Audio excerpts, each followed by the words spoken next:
All right. Bring this up on the site. All right. Welcome back, everyone. J Bone here for Smash This Podcast. Eugene Evans, what's up? Glad you're here. Oh man. Um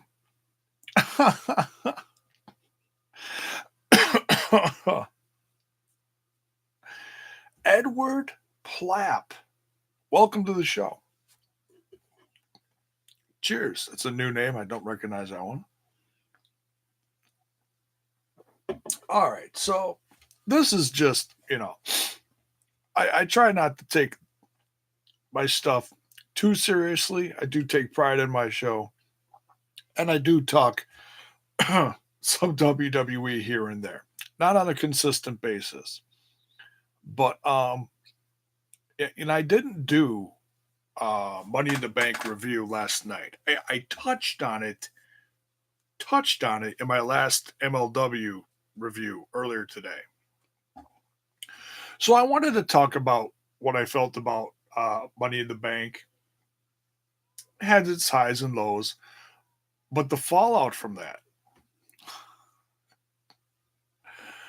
a very, very heel heavy Raw. My goodness. Like almost all the bad guys won. And then you had to throw in the comedy. Cue the Benny Hill theme. I saw someone already put that on Twitter. They beat me to it, so I didn't do it. But it's exactly what I was thinking when I saw everybody running around with this brand new European Championship. Excuse me, the new hardcore. No, that's not right. The new 24/7 title, championship, whatever you want to call it. That Mick Foley trotted out for the fans. Oh, excuse me. Cue the crickets. Poor Foley. It's more of a hardcore title than anything without the hardcore moniker behind it. But hey, before we discuss that anymore and everything that happened, belt looked like a clock. Yeah, boy. Oh, that's a different kind of clock. Uh, Flavor Flav. I'm sorry, I'm a little bit of old school sometimes. Let's talk a little bit about Money in the Bank. Um, I'm not going to break down every match. Those of you who know my show, I don't do move for move, all that. So you can get that on other shows. Just want to pick out what I liked, what I didn't like. You know, nothing too insane. And then talk a little bit about Raw. Um, it's the first Raw I watched in a while, but I was excited about watching uh, Money in the Bank because it's usually a pretty good show as far as the ladder matches are exciting, and the championship matches looked like they were going to be pretty good too. I mean, nothing. I mean, some of them were really like wow.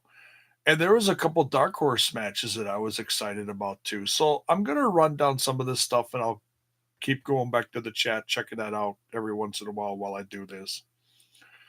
Um, so don't feel like I'm ignoring you. I'm gonna go back and forth. So we're cracking a hands while we're doing this. So by all means, crack one for yourself if you so like to.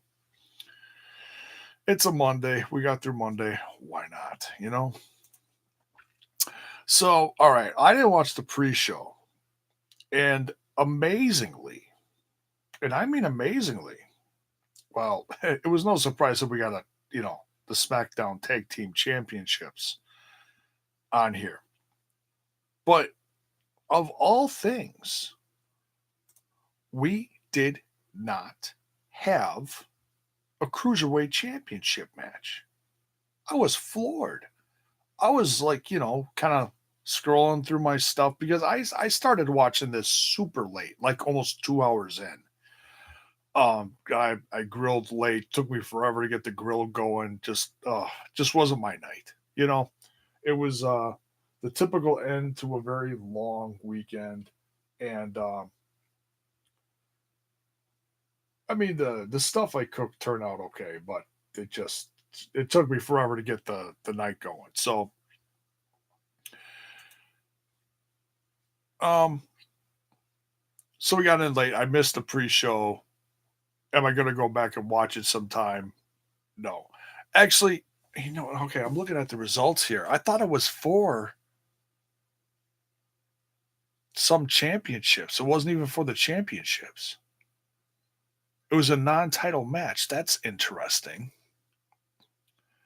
But the cruiserweight match was actually one of the better ones, and honestly, usually is one of the better matches on the show. Unfortunately, a lot of WWE fans just don't give a rat's ass about the 205 Live um, group. It's sad. Um, I like Tony Nese as champ. At least they're changing it up.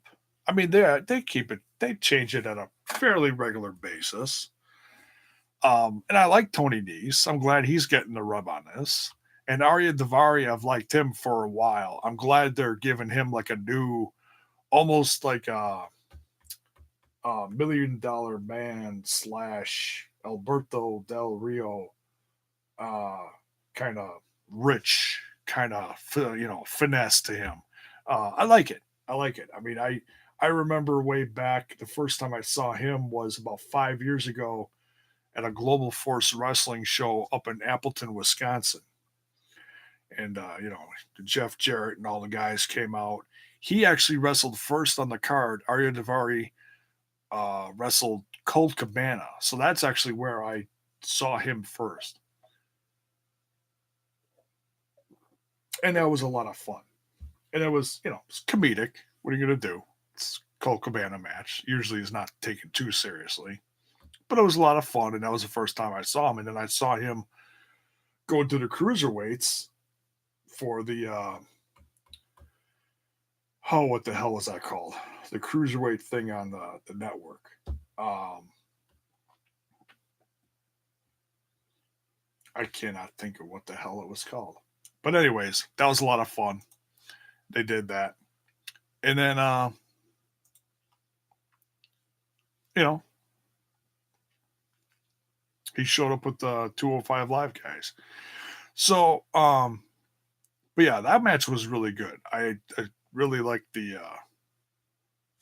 did I even write down any? I did. I was thinking I didn't write down any notes. I can always refer to my notes. And I'm kind of just jump around here. So don't freak out that I skipped something. I'm just kind of jumping around and grabbing whatever here. Tony Nese defends successfully. The steel cage match, Shane McMahon versus Miz. I was really looking forward to this, hoping Miz would get some revenge for that. I mean, they really knocked it out of the park at Mania, I felt. Especially that ending, my goodness. But this was probably one of the worst cage matches I've ever seen. Just I don't know. It just wasn't feeling it. Just wasn't digging it. Um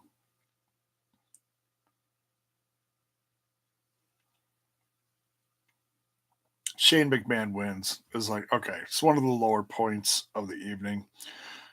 The United States Championship, another low point of the evening. Horrible ending to the match. Joe's shoulder was this far off the freaking mat and this far from the head of the ref. This far. And counted Ray for a win. And I was like, what the hell is this? I like Ray. And Ray wasn't even around tonight. And I'm like, what the hell is going on with this makes no sense. This is some kind of crazy. I mean, it's got to be something with a storyline because this made no sense. I've never seen a hardly worse pinfall in my life than that at Money in the Bank, where Samoa Joe was legit on his side when the third hand came down. I was like, you got to be kidding me. That's just ridiculous. So I was actually upset about that. I was like, what's, is this a joke? Come on. Like I said, I love Ray and I love Joe, but that was we got another 1 minute match out of those two. Come on. It's yeah, it's crazy. It's freaking sad. Joe cut a promo tonight talking about it.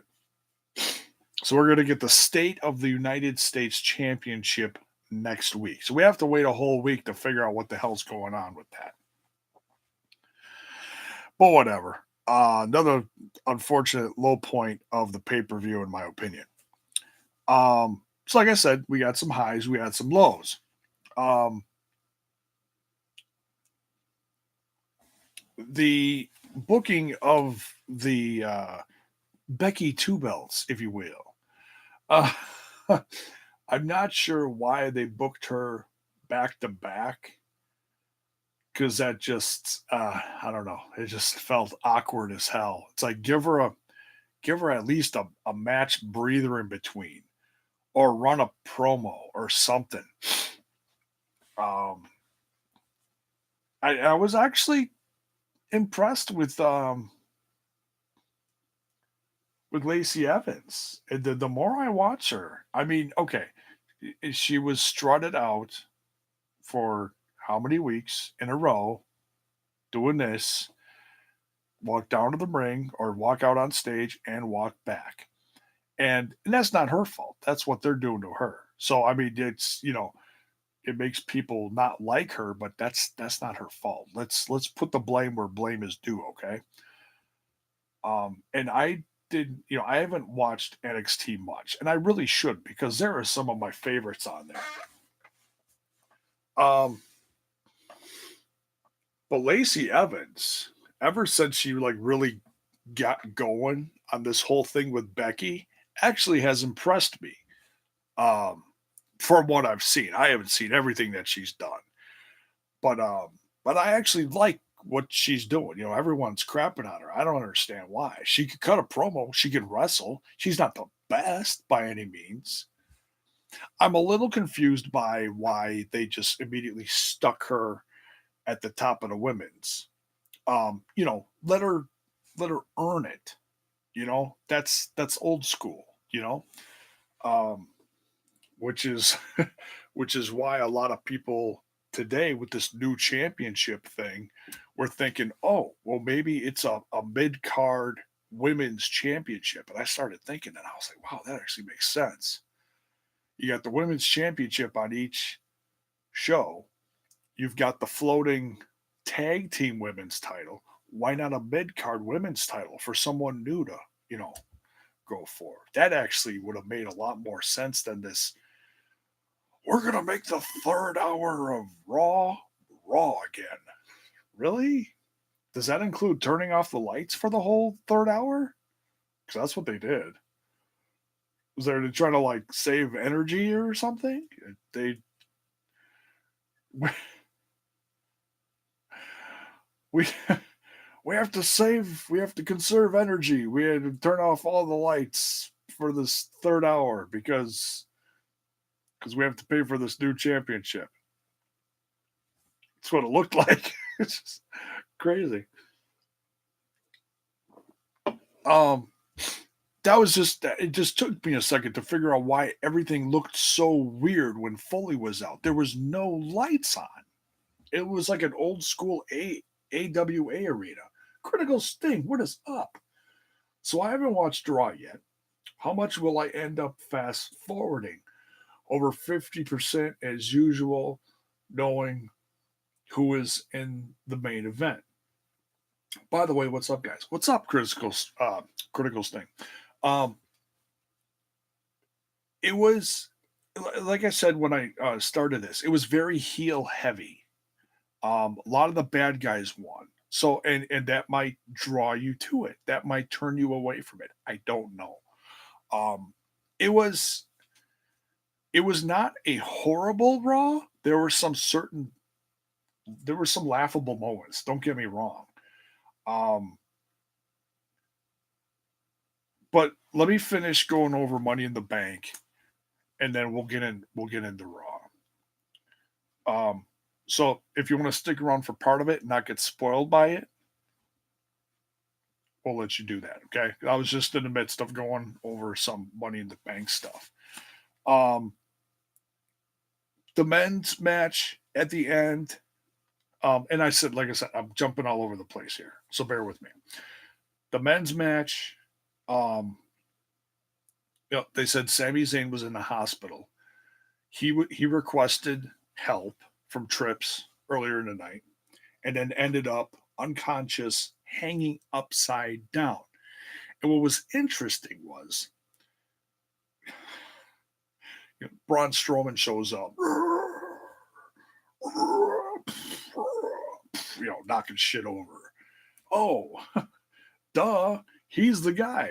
And, Trips is like, well, of course he's the guy, so I'm going to go confront him. You did it, didn't you? And Strowman's like, I don't know what the hell you're talking about. Legit was like, that wasn't me. You know, I don't know what happened to Sammy and whatever he said. You know, and I was thinking about it. I was like, Strowman is one of those guys. He's not going to bullshit you. He's not going to lie. Babyface or heel, he's not scared of you. He's not going to BS. Yeah, if he did something, he'll tell you. He's always been like that. This is the guy that like has torn down buildings and flipped buses and whatever the hell else he's all done. This is not a guy who's going to lie about that. When he said, I have no clue what you're talking about, I was like, huh, really? So then, yeah, that bear the question. I'm like, okay, that wasn't Strowman? He goes, yeah, sure, we're all going to assume it's Strowman. He shows up pissed off. Sami Zayn's hiding. Oh, now Sami Zayn's unconscious and hanging from whatever he was hanging from. Of course it's Strowman. Oh, it wasn't Strowman. Um, that nasty sunset flip power bomb that Finn took was insane. See, okay, now here's where I tell you I watched the whole thing. Like I said, I started watching it like almost 2 hours into it. So by the time it ended, it was really late. Okay. So I actually passed out during the main event. I'm going to go back and watch it sometime. I saw a couple highlights on, Twitter with the gifs people share and shit. But I actually woke up to Ali at the top of the ladder, hands on the case. Brock Lesnar's music hit, and I woke up and I was like, "Are you fucking kidding me?" I was like, "No." I'm like, "Is this a joke?" And he runs down there. By the way, Brock Lesnar was tan as shit, unbelievable. The boy was tan. The guy is usually as white as this paper. I'm not lying. Usually it's like a contest between Sheamus and Brock to see who can get whiter. Is it a Canadian thing that, Brock is sitting up north and, hiding from the sun like a mountain vampire or something with his, compound and his wife that he keeps chained in the corner and whips every couple of weeks when he goes home. God knows what the hell he does up there. I don't know. But yeah, Brock shows up after what I'm assuming was a decent ladder match. I mean, like I saw the highlights, I didn't see the whole thing. only for him to stroll down there, kill Ali, climb up the ladder, and got the briefcase. I was like, oh my God. And then he just sat up there while everybody was like laying around bloody and beaten. The look on Randy Orton's face said it all. It really did. I specifically remember that. They showed Ali for a second. He had blood coming from some orifice. Looked horrible. Adrian says, besides Lesnar thing, that match was a car wreck. Also, the fact that those 7 guys killed themselves for Brock to swoop in was insulting. Yeah, I've seen a lot of different opinions. And at first, I.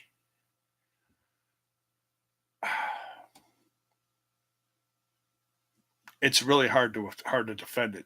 But I saw both sides of the argument on social media today. Okay, so I I get why they did it. I don't like it, but I get it. Um, if you want an explanation that might make a little more sense to you, Busted Open Radio on SiriusXM on the Twitter, that's social media.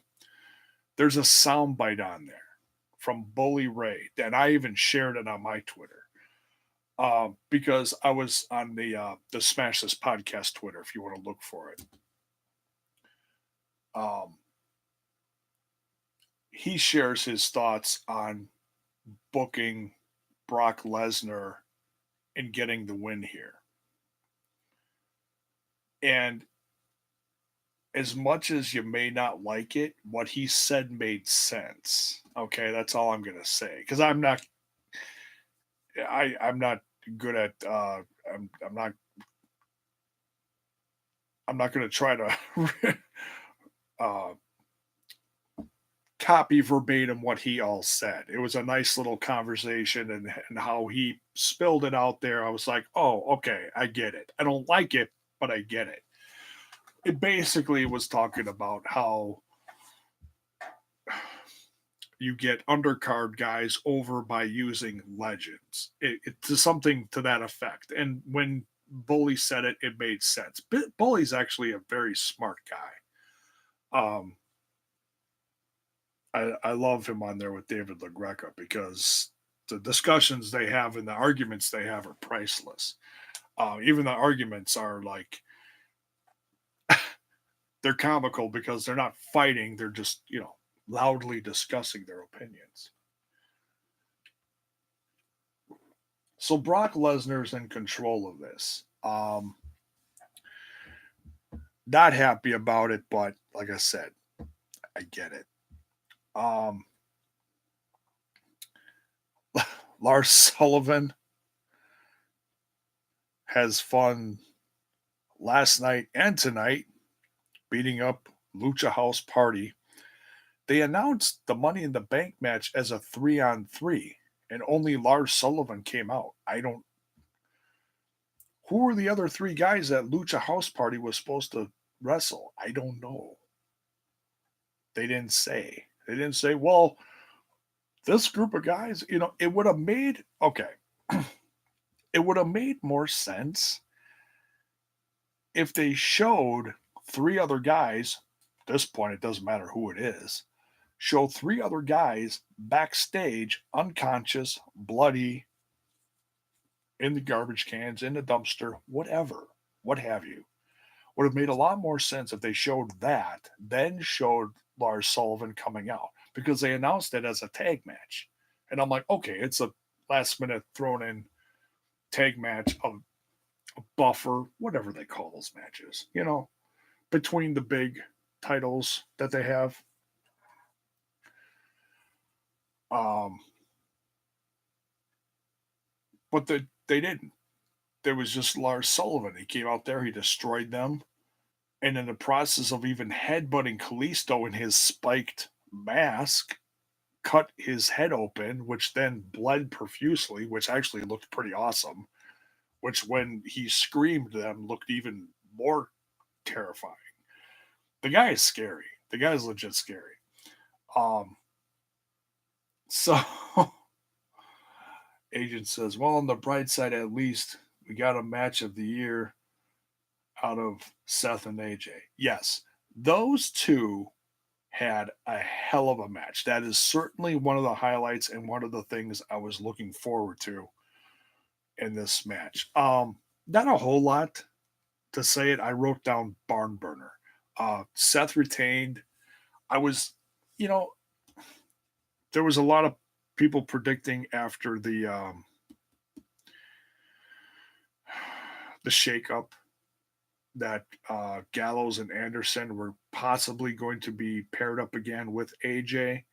AJ even teased it. They haven't done it yet. But it looks like AJ and Seth are already done. It was a one off. Now they're distracted doing other things themselves. Just fine. Sometimes they drag these out and it goes nowhere. But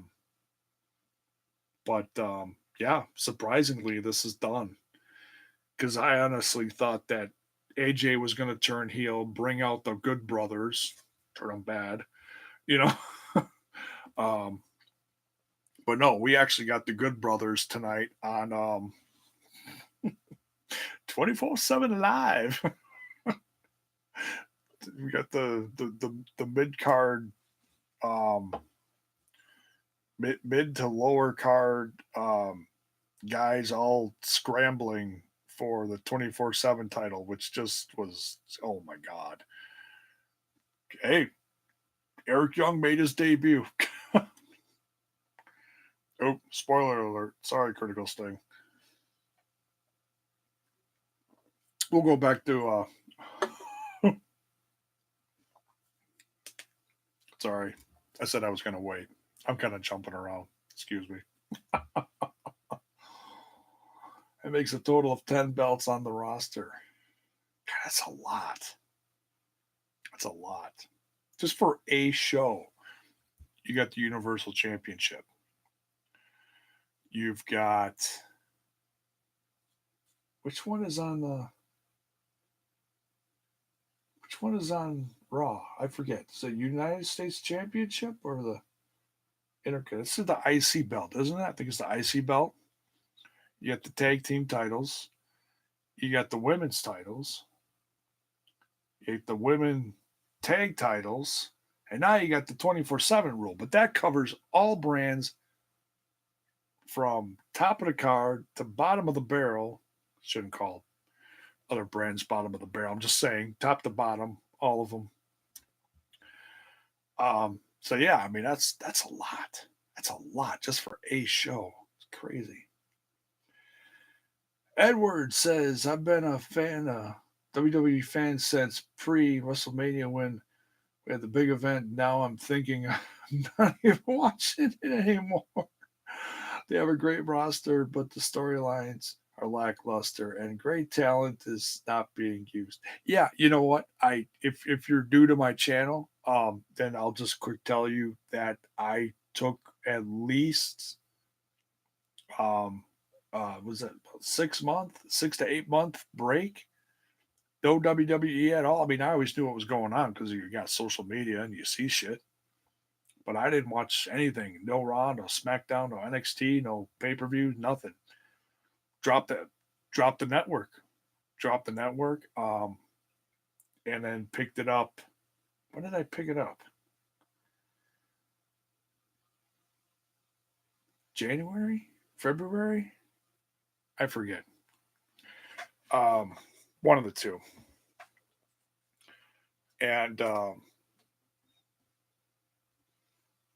but yeah, I took a long break too, and the last several weeks leading up to Money in the Bank, I didn't watch. It just this whole wild card thing, it just felt like it was out of control. So yeah, I hear you. WWE is not at the top of my list. I started watching again big time because I was very curious to see what they were going to do with Dino. As soon as they announced that Dean was leaving, I was like, ooh, I need to see what they're doing with him. And as painful as it was sometimes, I was still very curious to see what they were doing because he's still one of my favorites. Now he's on the independent scene and he's going to show up any day now. any any day, any time. What time is it? Probably not anytime soon. It's late. It's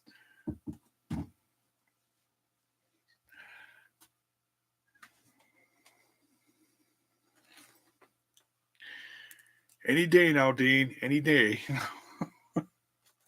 See, he's looking a little rough there. He hasn't had much sun lately. He's looking a little rough. What the hell? Now he's missing. He is hardcore. He's missing limbs. Zombie Dino. We love Zombie Dino. Uh, the only reason why he's sitting there is because the package literally fell apart when I brought it home. Still had to have it. So we properly display him on the "Where the hell did you go" wall. Some passed away, some retired, and he's still over here because we know he's alive and well, but so he's floating around both worlds. Anyways, back to Money in the Bank. Oh shit, we're just having fun. Kevin Owens versus Kofi Kingston. That was a pretty good match. That was one of the ones I was looking forward to. Kofi retained. I did not know if Kofi was going to retain. That was one that I was kind of scratching my head throughout the entire match too. Solid match. Both top championship matches were decent. Very good. Elias attacked Reigns backstage with a big O acoustic guitar and then took a solo electric one out there. And, as much as some people hate Elias, damn, that dude can play. And I love music, so whenever he starts strumming or picking or whatever, I'm just like, yeah, play it, Elias. And he plays a little thing. Can't sing worth a lick, but I've been a fan of Elias's since NXT. So whether he's babyface or healing it up like he is lately, I'm digging it. I'm digging it. I was really looking forward to Reigns versus Elias. I was considering that one of the dark horse matches of the evening. Possibly. I was taking a guess here. I didn't know it was going to be another 10-second match. Like the United States Championship match. I was like, oh, come on, another one? Really? Then don't put it on the fucking card. I was just... Well, that one's empty, so then. Sorry, I know that's loud. I apologize. J-Bone's thirsty. All right. Go back in the chat here for a second. Agent says WrestleMania 36 is going to be 13 hours long, maybe longer. With all of those belts. Also, you picked a great time to go back to review WWE Saturday.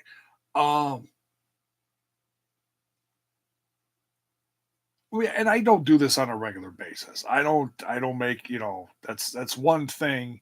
I'm consistent with MLW, Impact, WoW whenever it comes back, Lucha Underground, rest in peace. There are the ones I review on a regular basis. AEW, I'm really looking forward to. I'll review that on a regular basis. WWE, I've been I'm warming back up. Dean's gone now. It's one of my favorites. But yeah, I'm still very curious to see, so many people at home pissed off and or injured, which shakes up everything in itself, even without the shakeup. So yeah, I mean, it's very interesting to see what they're doing, scrambling, trying to put these shows together. Question: will you be reviewing the wrestlers? Absolutely, absolutely. That's one thing I was going to just quick touch on. I just saw another trailer for it. fact, right before I went live, which is why I didn't go live immediately after Raw, I was putzing with my DVR and trying to set up recording because it's on Wednesday nights, just like Dark Side of the Ring was. So Wednesday nights will be Viceland nights. We'll review whatever wrestling show they have on there.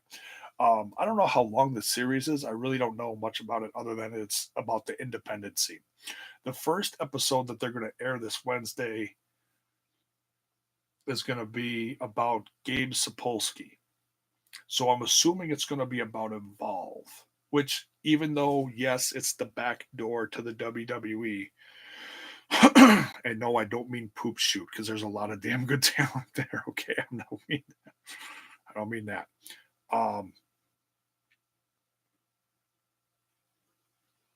the trailers have me so hooked already, but I never got into Dark Side of the Ring. Dark Side of the Ring is very good. If you have a passion for old school, it's all about old school tragedies, mysteries, murders, anything old school wrestling. Um, and some of the stories I never heard of before, so I was very curious to um, um, you know to learn to listen, especially the Brody Bruce Brody, because I've heard pieces over the years. Never heard a complete one like this before. It amazed me. Tony Atlas was amazing on that show. And I don't mean like fake as an acting amazed. I mean, hearing him tell the story was like, wow. Um, by the way, the wrestlers is 10 parts. Really? That's interesting because Dark Side of the Ring was only um, six. Six. Um, you can go to Dark Side of the Ring on Twitter. The link in there, the description, up in the corner. If you missed any episodes, you can go to that site and they're like all on demand. You can watch any of them if you missed them. Really cool. Watch them for free. I highly recommend it. They put one of them on YouTube. I think that was the Bruiser Brody one. But I reviewed them all, so if you go watch them, you can come back here and check out my reviews of them if you so like. But yeah, tremendous series. Can't wait to see what the wrestlers is going to all entail. And it's like I said, it's all about the independent scene, and the independent scene is fascinating right now because it's getting more and more exposure all the time. Excuse me. All right, what else? What are we missing here? Yeah, Reigns won. Oh, and they advertised the Becky Lynch 24, which I watched last night, which was very good. I don't know if I'm going to review it, but it was very good. I might. I want to rewatch it because I was very tired when I watched it.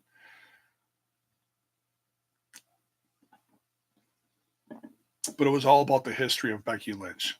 So if you dig that kind of stuff, excuse me, damn, it's late. Starting to lose my voice. Um,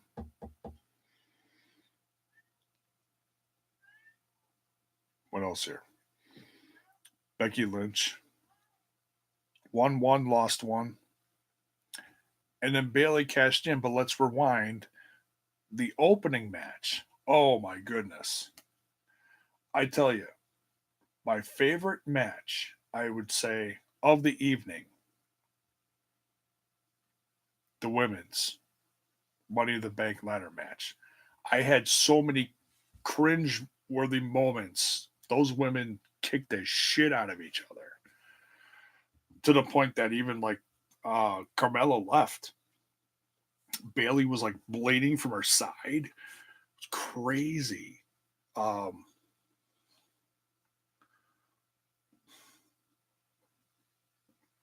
Ember Moon, yeah. I mean, they all had great moments. and shined. I was pleasantly surprised to see Bailey win.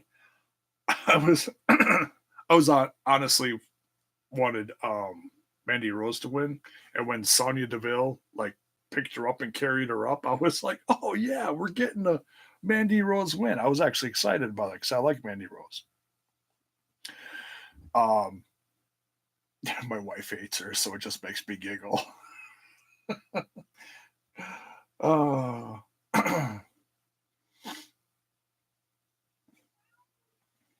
Andre says, I had a feeling it was going to be a European championship or a Mexican title. Yeah, well, our truth actually called it the European championship on Twitter. That's why I put that in the thumbnail uh, as a joke because our truth is old and he's old school and he's funny as shit. So he's going to take it to SmackDown. I can't wait to see what happens on there. And there's going to be a lot of people that just don't give a shit about it, that think it's trash. I think it brings a whole new level of comedy to it. Plus, it makes other people run around for it that you don't see on a regular basis. And who knows? Maybe the women will even get involved. Who knows? It'll. I think it'll be a little bit of fun. I'm trying not to focus too much on the looks of it because it really does look crazy. The last thing we need is a hardcore title, that's for sure. Well, it basically is the hardcore title without the hardcore title moniker. Because these guys are going to do whatever it takes to, because you can't, it's why they changed the name from Raw is War to Raw.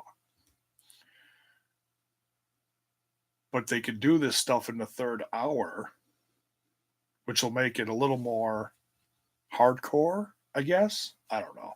We'll see how crazy they get. I'm trying to lower my expectations for this, but I think it'll be a little bit of fun. I don't know how crazy they're going to get. When will the women hold the 24/7 championship? Didn't the women at some point back at this goes back like 20 years to the hardcore championship title at the early 2000s? I think it was when it was the most early around.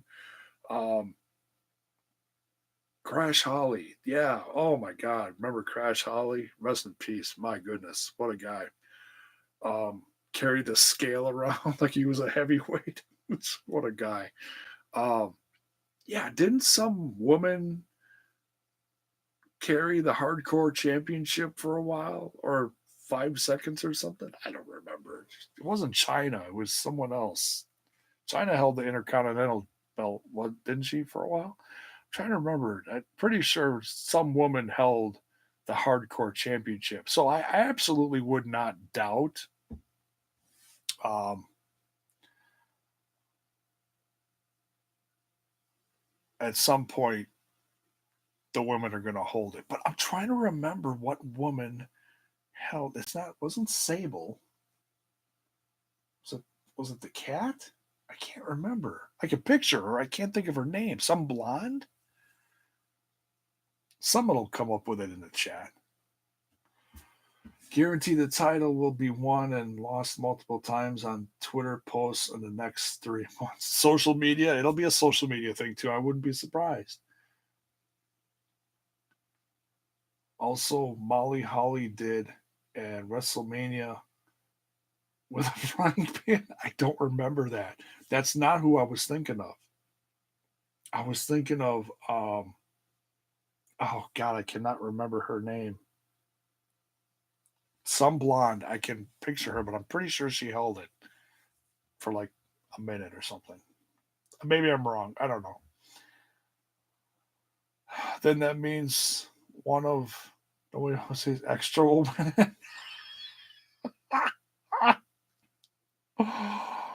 Oh God.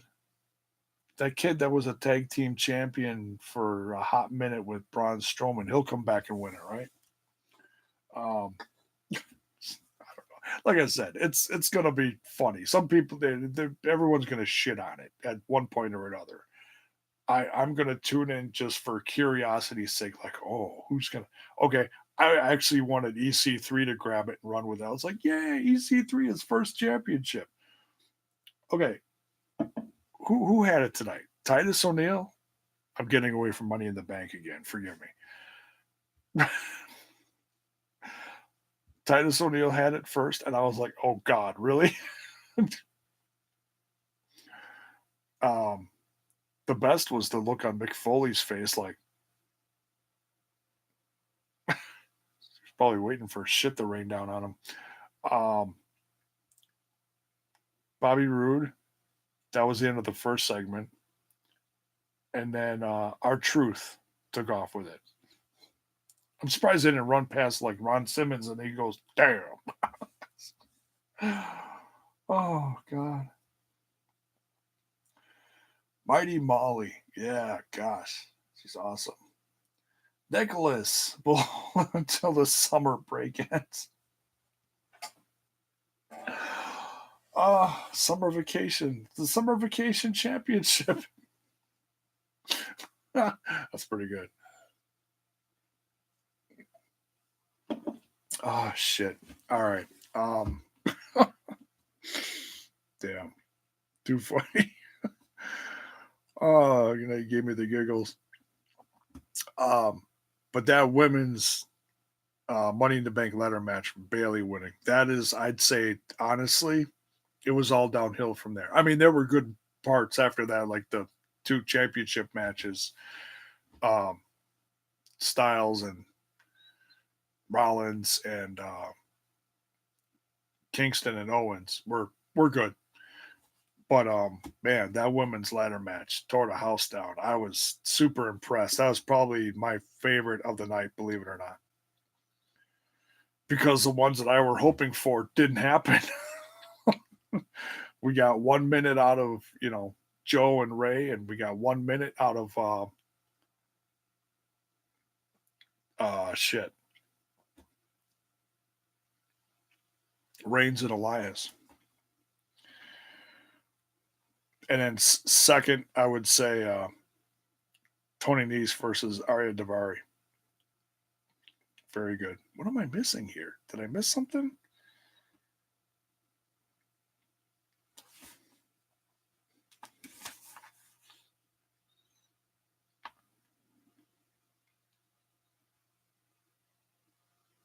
I feel like I'm forgetting something. I think I talked about everything.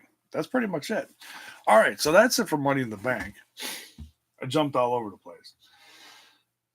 Oh, Eugene Evans says it's listed as Molly Holly, Trish, Terry, what's her neck? I can't remember her name. Terry.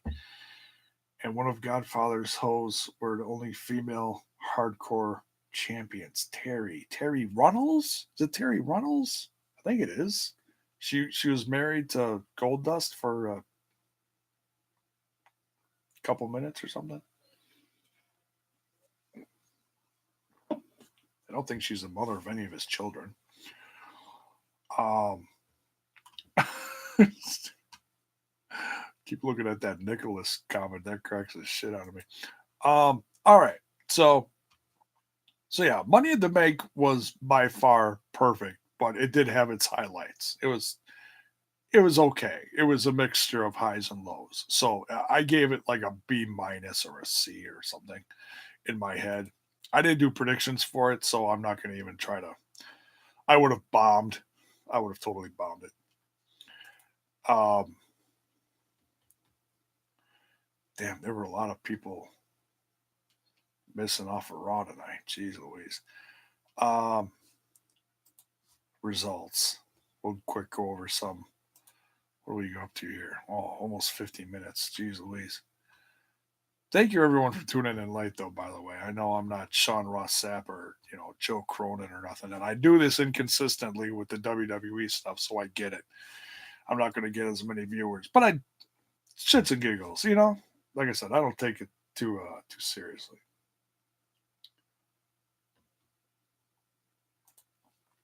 All right, so let's go over some of the what do they say here? Quick hits of Monday Night Raw. They trot out Brock Lesnar, Seth, and Kofi, and the psychology of what Heyman does with Rollins and Kofi is actually pretty genius. And Lesnar's just sitting there, the whole time, with the with the briefcase. Oh my god, too funny! Can't wait to see what people do with that GIF all week. Put it to what did someone put it to? Some rap, something, some Beastie Boys was it? I forget. People are gonna mess with that all week. Uh Strowman killed Zayn. Poor bastard. He gets beat up and hung unconscious by Lesnar, and then beat by Braun Strowman the next night. Jeez Louise. Way to bury the poor bastard. Lucha House Party attacks Lars Sullivan. Probably the stupidest thing Lucha House Party ever did. It's okay, folks. Kalisto blocked me a long time ago, so I don't give a rat's ass. Um, Kalisto blocked you? Yes, he blocked me when I was actually happy that Enzo beat him because Kalisto's a snowflake and couldn't handle a little tiny criticism from someone like me. I didn't even say that Kalisto sucked. I didn't say anything bad about Kalisto. I told him to take a holiday. Block. Really? Be a better champ, Kalisto. Oh, wait, you haven't been champ since, have you?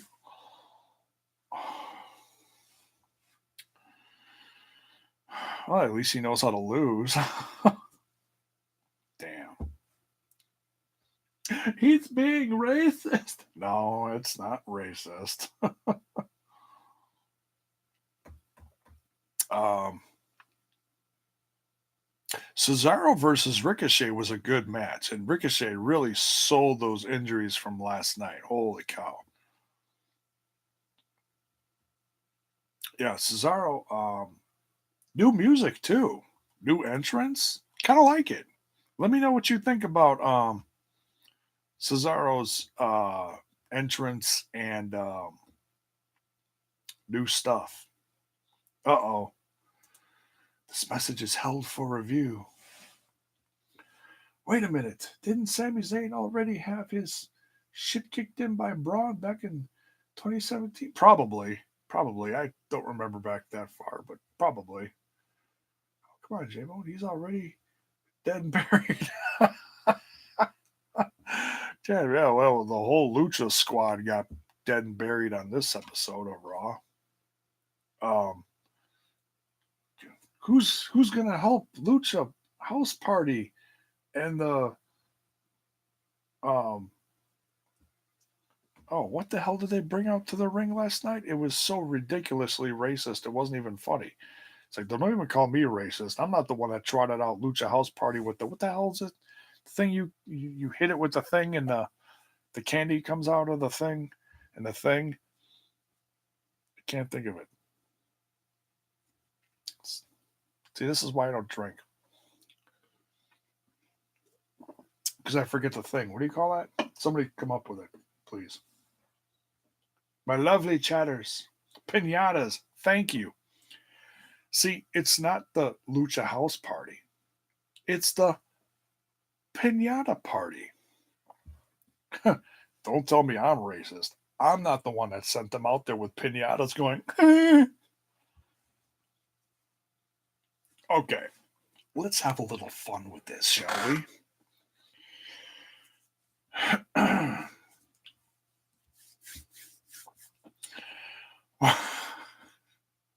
Can't even do it with a straight face. What's more racist for Vince McMahon? Sending out Lucha House Party with pinatas or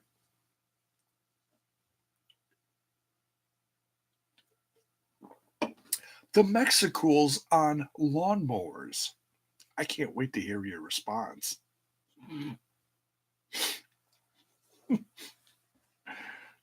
Both?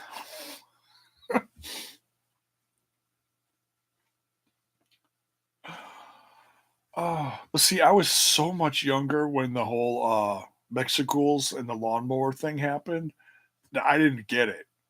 I didn't understand, I didn't know that people um hired Mexicans to mow lawns and stuff. And then my who is now my ex-wife's mother moved into a condo association and all the Mexicans take care of all the condos. And I was like, oh my God, it's the Mexicools everywhere. Hey, it's not me. I didn't do it. I was like, holy shit, this is actually a thing. What about Kerwin White?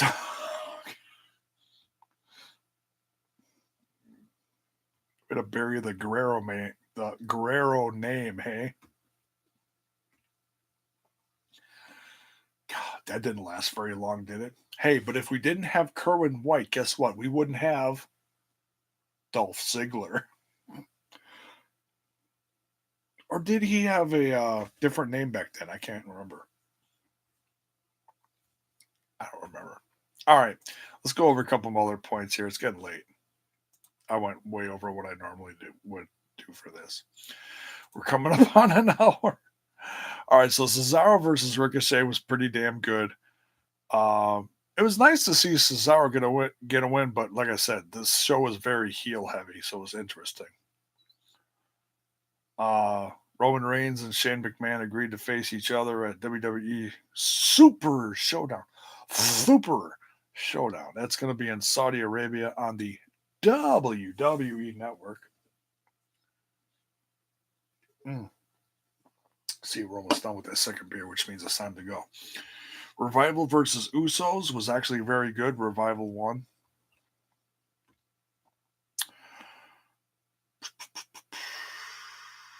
The 3-on-3, Becky Lynch, Alexa Bliss holding her coffee at ringside. That was, oh, dear God. Really? Getting a paycheck. And Nikki Cross versus the tag team champions, the Iconics, and Lacey Evans. That was entertaining. That was all right. Big Foley introducing the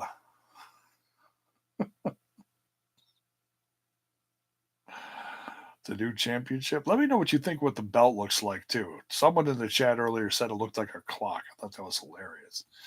Um, Drew McIntyre killed the Miz with Shane's help. I'm getting real tired of Shane, but what are you going to do? Shane is the new Vince, so just I guess we got to just deal with it, right? See, he's everywhere. Our Truth defeated Robert Roode to become the new. Oh, okay. We talked about that.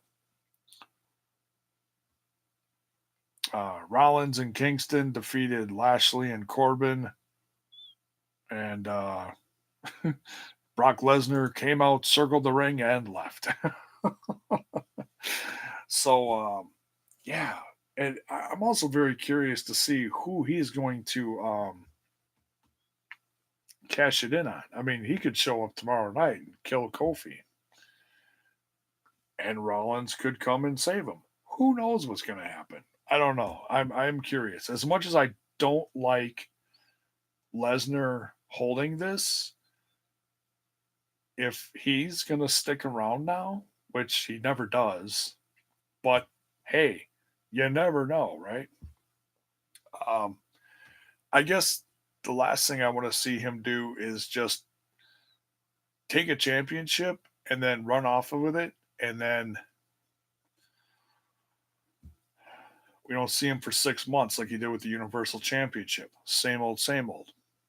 It's crap, you know. Now we finally have Seth Rollins with the Universal Championship, someone to make it worth something. Finally,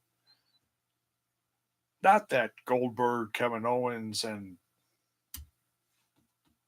whoever had it before that wasn't good. Well, to each their own. Some people didn't like Goldberg beating Kevin Owens. I'm a Goldberg fan, so to him, to me, he can do no wrong. So whatever. I'm actually excited about Goldberg versus Undertaker.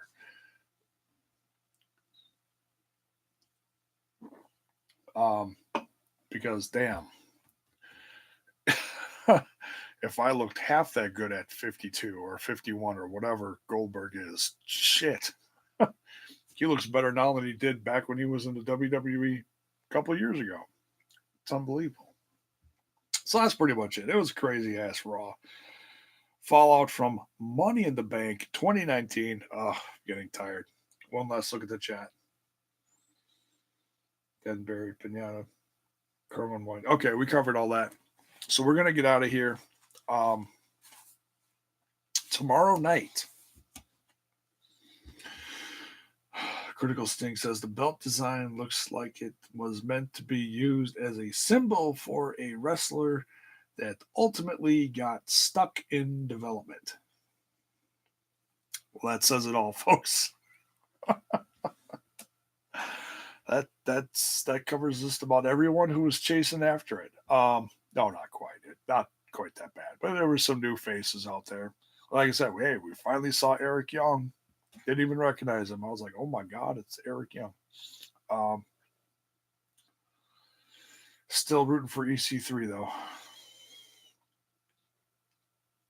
That means that EC3 is bound to carry it for at least half an hour. Should we put money on it? You heard it first right here on SmackDown. EC3 will be a 24/7, or is it European? A European championship. Oh shit, it's just too fun. Yeah, we're gonna get out of here tomorrow night.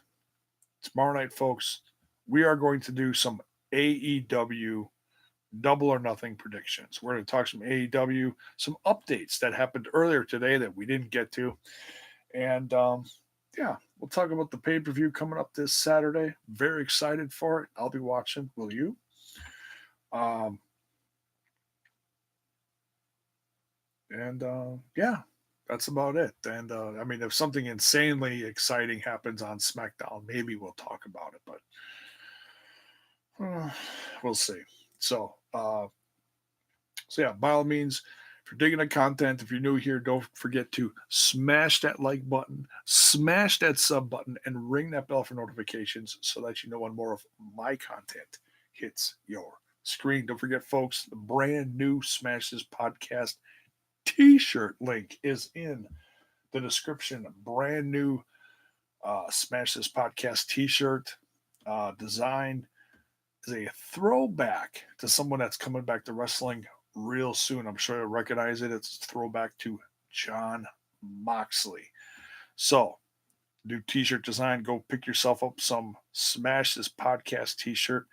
Um, Not sure if the old link still works that I was promoting before when I was with the Wrestle Addict Radio guys. I'm not sure if they took my t-shirt off of there or not, but you can go check it out if you dig the logo design that I currently use on social media.